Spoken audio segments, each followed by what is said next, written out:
Good morning guys. तर हा माझा कालचा मिनी ब्लॉग आहे आणि काल होता शनिवार, तर मला उपवास होता. तर त्यानिमित्त मी इथे भगर बनवली आणि ती आता मी गरम गरम खाऊन घेते. थोड्याच वेळात संध्याकाळ झाली आणि मी जेवण बनवायला सुरुवात केली.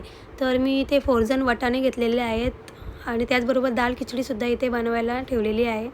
तर मटर पनीरची भाजीसुद्धा आता रेडी झालेली आहे. त्याचबरोबर दाल खिचडीसुद्धा रेडी झालेली आहे आणि मी आता इथे गरम गरम भजीसुद्धा काढून घेतलेली आहेत. त्याचबरोबर गोड म्हणून मी शेवयाची खीरसुद्धा केलेली आहे. आता इथे मी आरतीचं ताट सजवून ठेवलेलं आहे. तुम्ही बघू शकता.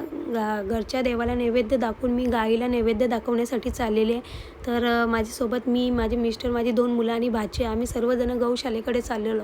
तर गौशालेकडे आता आम्ही पोचलो. गौशालेत येऊन खूपच चांगलं असं वाटत होतं आणि खूप मन प्रसन्न झालेलं आणि एकीकडे हरिपाठसुद्धा चालू होता. तर मी गाईला नैवेद्य दाखवण्यासाठी चालले आहे. तुम्ही बघू शकता आम्ही सर्वजण चाललो आहोत.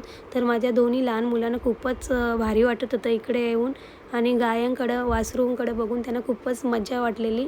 तर आम्ही एका गाईची आरती केली आणि तिला नैवेद्य दाखवलं आणि तिला जे नैवेद्य आणलेलं ते आम्ही सर्वांनी चारवलं.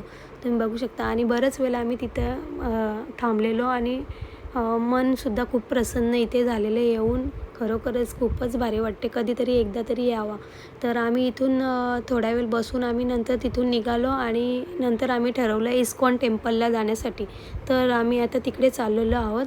तर करवले गावातून पोसरी गाव आहे, तिकडूनच पलीकडे लांबूनच इस्कॉन टेम्पल दिसतो. तर ते राधाकृष्णाचं मंदिर आहे.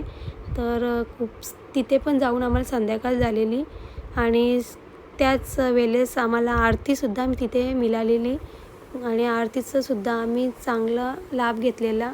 तसेच त्याचबरोबरच आरती झाल्यानंतर देवाचे द्वारसुद्धा उघडण्यात आलेले. राधाकृष्णाची मूर्ती खूपच भारी दिसत होते आणि खूपच मन प्रसन्न झालेलं.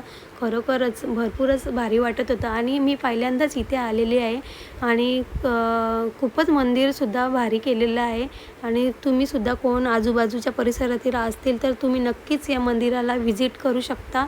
खूपच भारी असं राधाकृष्णाचं मंदिर आहे आणि आमच्या दोन्ही मुलांनासुद्धा खूप भारी वाटलेलं इथे येऊन. तर आम्ही आता तिथून संध्याकाळ झालेली बहुतेक, तर आम्ही तिथून निघालो घरी जाण्यासाठी आणि वाटेतच शनी मंदिर होतं.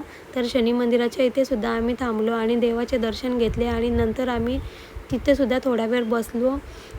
रात्रसुद्धा खूप झालेली होती. तर आता आम्ही परत घरी जायला निघालो तिथूनसुद्धा. तर माझा हा कालचा मिनी ब्लॉग तुम्हाला कसा वाटला नक्कीच लाईक, शेअर आणि कमेंट करायला विसरू नका.